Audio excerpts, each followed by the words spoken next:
नमस्कार मित्रांनो, तर मी आज हे पीस लिलीचं झाड लावणार आहे आमच्या गार्डनमध्ये. तर याच्यासाठी मी सॉईल मिक्सचर बनवलं आहे. त्याच्यात 50% गार्डन सॉईल घेतला आहे, 30% कंपोस्ट घेतला आहे, 20% सँड घेतला आहे, ज्याला नदीची रेती पण म्हणतात, आणि त्याच्यामध्ये निमखली मिक्स केला, आणि जे ज्यूस चायपत्ती असते तिला वाढवून ते पण मी याच्यात मिक्स केलं आहे. त्याच्यानंतर छोटंसं पॉट घेतलं आहे, त्याच्यात पेपर टाकला आहे, जेणेकरून माती बाहेर नाही निघायला पाहिजे, फक्त पाणी बाहेर निघालं पाहिजे.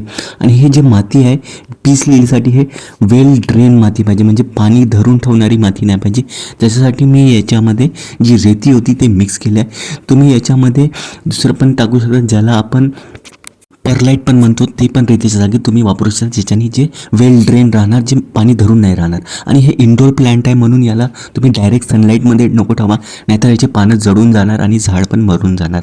याला अशा जागी ठेवा जिथं सकाळची कवडी ऊन येतो, ज्याच्यात 20-30% याला ऊन भेटली तरी दिवसाची खूप आहे. आणि या झाडाला पाणी कमी लागतो, जास्त पाणी द्यायची गरज नाही.